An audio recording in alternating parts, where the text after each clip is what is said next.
एक ये वीडियो हमें प्राप्त हुई है जो कि नर्सरी रोड लेन नंबर 5 के गली की है।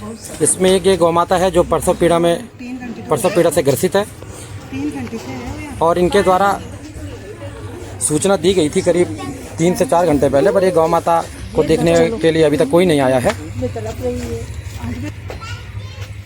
और ये बात आप खुद इनके मुंह से सुन सकते हैं। आपने निगम में कॉल नहीं करी थी क्या? निगम ने क्या बोला?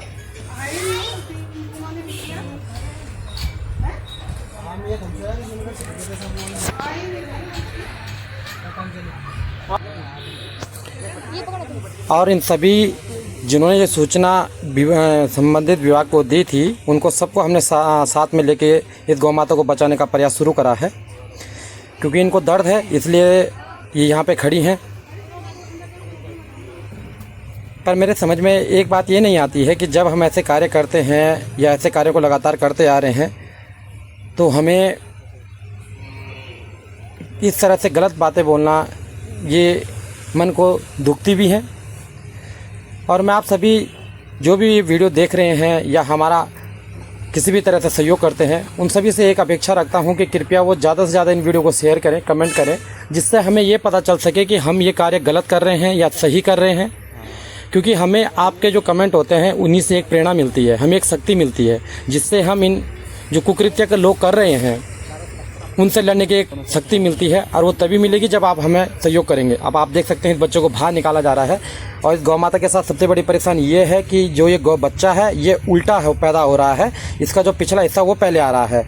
और जब हमने इसका ये शुरू किया था इस बच्चे को बाहर निकालना तो हमें लगा था कि बच्चा जीवित नहीं है, क्योंकि बहुत ज़्यादा समय से तड़प रहा है और गौ माता की भी स्थिति बहुत ज़्यादा दयनीय थी।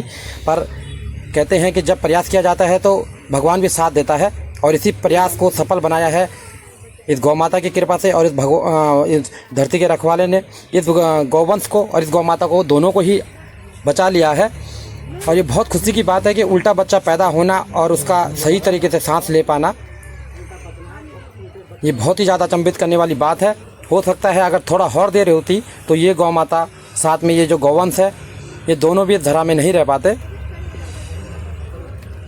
हो सकता है किसी के लिए ये छोटा सा विषय हो, पर हमारे लिए एक बहुत बड़ा विषय है कि हम किसी गौवंश को, इस गौ माता को सुरक्षित रखने में सफल हो पाए हैं।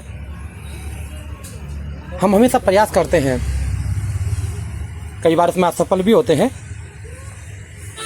पर प्रयास हमारा पूरा है। हम मुंह नहीं मोड़ते हैं अपने जिम्मेदारियों से, और ये हमारी जिम्मेदारी है क्योंकि ये धरा पे भगवान के द्वारा भेजी गई हैं।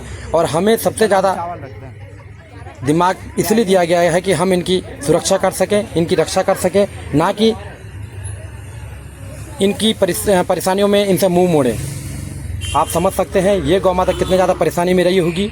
और अब ये जो गौवंश पैदा हुआ है ये इसके थनों से दूध पी रहा है, पहली बार में इनको दूध पिलाने जाता है। हमें हो सकता है सनातन का ज्ञान ना हो, पर हम फर्जी सनातनी तो नहीं है, क्योंकि हम आँख मूंद के नहीं रह सकते हैं। हम लगातार प्रयास करेंगे। वो हमको धमका रहे हैं, डरा रहे हैं, पर हमारा प्रयास नहीं रुकेगा। हम लगातार प्रयास करते रहेंगे। धन्यवाद।